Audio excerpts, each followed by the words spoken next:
മരണത്തിന് തൊട്ടുമുൻപ് ഓരോരുത്തരും എന്താണ് ചിന്തിക്കുന്നത് എന്നത് ഒരുപാട് കാലമായി മനുഷ്യരെ കുഴക്കുന്നൊരു ചോദ്യമാണ്. ഇപ്പോൾ ആ ചോദ്യത്തിന് ഉത്തരം കണ്ടെത്തിയിരിക്കുകയാണ് ശാസ്ത്രജ്ഞർ.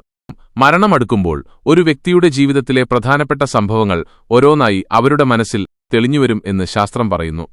മരണമടുക്കുമ്പോൾ നമ്മുടെ തലച്ചോറ് ചില തരംഗങ്ങൾ ഉൽപ്പാദിപ്പിക്കുന്നു. ഈ തരംഗങ്ങൾ കാരണമാണ് ജീവിതത്തിലെ പ്രധാനപ്പെട്ട ഓർമ്മകൾ അല്ലെങ്കിൽ സംഭവങ്ങൾ ഒന്നിനു പിറകെ ഒന്നായി നമ്മുടെ മനസ്സിലേക്ക് വരുന്നത്. ഓർമ്മകൾ അയവിറക്കാൻ നമ്മുടെ തലച്ചോറ് ശ്രമിക്കുന്നതിന്റെ ഭാഗമായാണ് ഇങ്ങനെ സംഭവിക്കുന്നത് എന്ന് ശാസ്ത്രം പറയുന്നു. ഒരു 87 വയസ്സുള്ള വ്യക്തിക്ക് അപസ്മാര ചികിത്സ നൽകുന്നതിനിടെ ഹൃദയസ്തംഭനം സംഭവിച്ചു. ഈ സമയം അദ്ദേഹത്തിന്റെ തലച്ചോറിലെ പ്രവർത്തനങ്ങൾ ഗവേഷകർ രേഖപ്പെടുത്തി. മരിക്കുന്നതിന് തൊട്ടുമുൻപ് തലച്ചോറിൽ ഗാമ, ഡെൽറ്റ, തീറ്റ, ആൽഫ, ബീറ്റ എന്നീ തരംഗങ്ങൾ കാണപ്പെട്ടു. ഈ തരംഗങ്ങൾ ജീവനുള്ള ഒരാളുടെ തലച്ചോറിൽ ഓർമ്മകൾ ഉണ്ടാകുന്നതുൾപ്പെടെയുള്ള കാര്യങ്ങൾക്ക് ആവശ്യമാണ്. ഈ പഠനം മരണത്തിന് തൊട്ടുമുൻപ് തലച്ചോറിലുണ്ടാകുന്ന മാറ്റങ്ങളെക്കുറിച്ച് കൂടുതൽ വിവരങ്ങൾ നൽകുന്നു.